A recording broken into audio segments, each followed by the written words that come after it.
ನಮಸ್ತೆ ಎಲ್ರಿಗೂ, welcome back to my channel. ನಾ ಇವತ್ತು ಸಿಂಪಲ್ಲಾಗಿ ಯಾವ ರೀತಿ ರೈಸ್ ಬಾತ್ನ ಮಾಡ್ತೀವಿ ಅನ್ನೋದನ್ನು ಶೇರ್ ಮಾಡತ್ತೀನಿ. ಈ ರೈಸ್ ಬಾತ್ ಮಾಡೋದಕ್ಕೆ ಮೊದಲಿಗೆ ಇಲ್ಲಿ ಒಂದು 5ರಿಂದ 6 ಈರುಳ್ಳಿನ ಈ ರೀತಿ ಉದ್ದದಾಗಿ ಕಟ್ ಮಾಡಿ ಇಟ್ಕೊಂಡಿವಿ.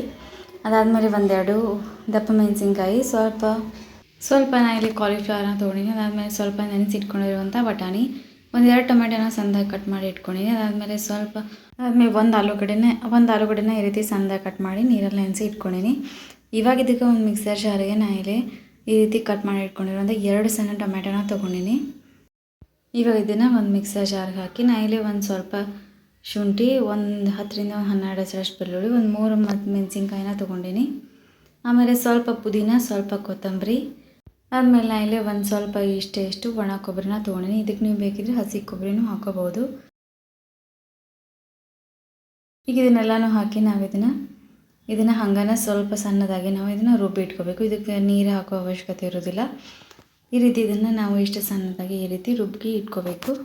ಇವಾಗ ಒಂದು ಕುಕ್ಕರಿಗೆ ನಾನು ಇಲ್ಲಿ ಒಂದು 2 ಸ್ಪೂನಷ್ಟು ತುಪ್ಪ ಹಾಕ್ಕೊಳತ್ತೀನಿ. ಅದಾದಮೇಲೆ ಒಂದು ಸ್ವಲ್ಪ ಎಣ್ಣೆ ಹಾಕೋಬೇಕು. ಎಣ್ಣೆ ಕಾದ ನಂತರ ನಾನು ಇಲ್ಲಿ ಅದಕ್ಕೆ ಒಂದು ಸ್ವಲ್ಪ ಜೀರಿಗೆ, ಅದಾದಮೇಲೆ ಒಂದು ಪುಲಾವ್ ಎಲೆ, ಸ್ವಲ್ಪ ಕರಿಬೇವನ್ನ ಹಾಕ್ಕೊಳತ್ತೀನಿ.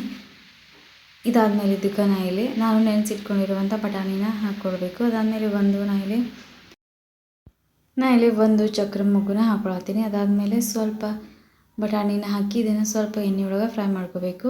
ಈ ರೀತಿ ಬಟಾಣಿ ಸ್ವಲ್ಪ ಫ್ರೈ ಆದ್ಮೇಲೆ ಇವಾಗ ಅದಕ್ಕೆ ನಾ ಇಲ್ಲಿ ಕಟ್ ಮಾಡಿ ಇಟ್ಕೊಂಡಿರುವಂಥ ಈರುಳ್ಳಿ ಹಾಕಿ, ಈರುಳ್ಳಿ ಸ್ವಲ್ಪ ಕಲರ್ ಚೇಂಜ್ ಆಗೋವರೆಗೂ ನಾವು ಇದನ್ನು ಫ್ರೈ ಮಾಡಿ, ಈರುಳ್ಳಿ ಸ್ವಲ್ಪ ಗೋಲ್ಡನ್ ಕಲರ್ ಬರಬೇಕು, ಅಲ್ಲಿವರೆಗೂ ನಾವು ಈರುಳ್ಳಿನ ಸ್ವಲ್ಪ ಜಾಸ್ತಿನೇ ಫ್ರೈ ಮಾಡ್ಕೋಬೇಕು.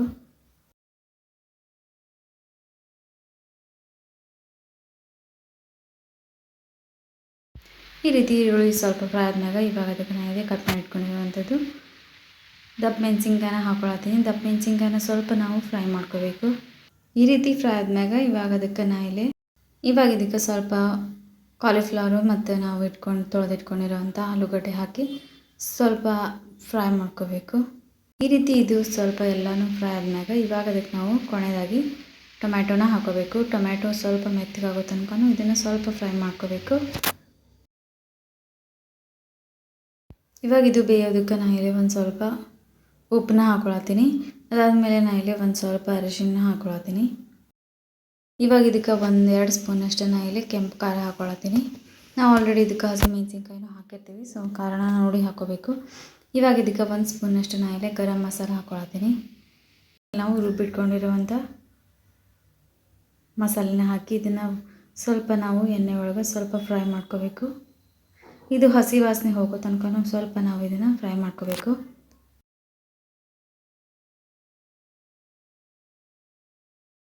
ನಾನು ಇದಕ್ಕೆ 5ರಿಂದ 6 ಸ್ಪೂನಷ್ಟು ನಾನು ಇಲ್ಲೇ ಮೊಸರನ್ನ ಹಾಕ್ಕೊಳತ್ತೀನಿ.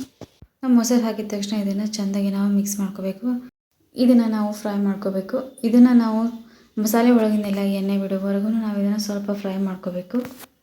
ಈ ರೀತಿ ಫ್ರೈ ಆದ್ಮ್ಯಾಗ ಇವಾಗ ಅದಕ್ಕೆ ನಾನೇ ತೊಳೆದಿಟ್ಕೊಂಡಿರುವಂಥ ಅಕ್ಕಿನ ಹಾಕ್ಕೊಳತ್ತೀನಿ. ನೀವು ಯಾವುದಾದ್ರೂ ರೈಸ್ ಯೂಸ್ ಮಾಡ್ಬೋದು. ನಾನು ಇಲ್ಲಿ 1 ಗ್ಲಾಸಷ್ಟು ಅಕ್ಕಿನ ಹಾಕ್ಕೊಳತ್ತೀನಿ. ಇದಕ್ಕೆ ನಾನು ಇಲ್ಲಿ 1 ಗ್ಲಾಸಿಗೆ 2 ಗ್ಲಾಸಷ್ಟು ನಾನು ಇಲ್ಲಿ ನೀರನ್ನು ಹಾಕೋಬೇಕು.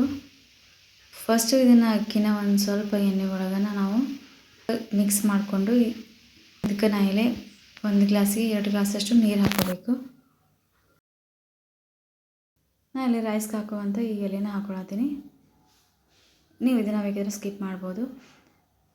ಈ ರೀತಿ ಇದನ್ನೆಲ್ಲನೂ ಹಾಕಿ ಒಂದು ಸತಿ ಇದನ್ನು ಮಿಕ್ಸ್ ಮಾಡಿ ಇದು ಪೂರ್ತಿ ಕಂಪ್ಲೀಟಾಗಿ ಕುದಿ ಬರೋವರೆಗೂ ನಾವು ಇದನ್ನು ಬಿಡಬೇಕು. ಈ ರೀತಿ ಇದು ಕುದಿ ಬಂದಮ್ಯಾಗ ಇವಾಗ ಅದಕ್ಕೆ ನಾವು ಲಿಡ್ ಕ್ಲೋಸ್ ಮಾಡಿ ಇದನ್ನು ನಾವು 3 ವಿಷಲ್ ಹಾಕಿಸ್ಕೊಂಡ್ರೆ ಆಯಿತು. ಇವಾಗ ಇದು ರೈಸ್ ರೆಡಿಯಾಗಿರ್ತೈತಿ. ಇದು ಸಿಂಪಲ್ಲಾಗಿ ಈಸಿಯಾಗಿ ಬೇಗ ರೆಡಿ ಆಗ್ತೈತಿ ಈ ರೈಸ್ ಬಾತ್. ಇದಕ್ಕೆ ಜಾಸ್ತಿ ಯಾವುದೇ ರೀತಿ ಇಂಗ್ರೀಡಿಯೆಂಟ್ಸು ಬೇಕಾಗೋದಿಲ್ಲ, ಜಸ್ಟ್ ಸಿಂಪಲ್ಲಾಗಿ ರೆಡಿಯಾಗಿರ್ತೈತಿ. ಬಟ್ ಇದು ಟೇಸ್ಟ್ ಸೂಪರಾಗಿ ಇರ್ತೈತಿ. ಇದನ್ನು ನೀವು ರಾಯ್ತಾ ಜೊತೆ ಆಗಿರ್ಬೋದು ಅಥವಾ ಚಟ್ನಿ ಜೊತೆ ಆಗಿರ್ಬೋದು, ಮೊಸರು ಜೊತೆ ಆಗಿರ್ಬೋದು, ಬೆಸ್ಟ್ ಕಾಂಬಿನೇಷನ್ ಅಂತ ಹೇಳ್ಬೋದು. ನೀವು ಈ ರೈಸ್ ರೆಸಿಪಿನ ಒಂದ್ಸತಿ ಟ್ರೈ ಮಾಡಿರಿ. ಹೋಪ್ ಈ ವಿಡಿಯೋ ನಿಮಗೆ ಇಷ್ಟ ಆಗೈತಿ ಅಂತ ಅಂದ್ಕೊಳತ್ತೀನಿ. ಈ ವಿಡಿಯೋ ನಿಮಗೆ ಸ್ವಲ್ಪನಾದರೂ ಇಷ್ಟ ಆಗಿತ್ತು ಅಂದರೆ ಒಂದು ಲೈಕ್ ಮಾಡಿರಿ. ಹೆಂಗೆ ಅನಿಸ್ತು ಅಂತ ಪ್ಲೀಸ್ ಕಮೆಂಟ್ ಮಾಡಿರಿ. ಯಾರೆಲ್ಲ ಸಬ್ಸ್ಕ್ರೈಬ್ ಮಾಡ್ಕೊಳ್ತಾ ನೋಡ್ತಿದ್ರಿ ಅಂದರೆ ಪ್ಲೀಸ್ ಸಬ್ಸ್ಕ್ರೈಬ್ ಮಾಡ್ಕೊರಿ.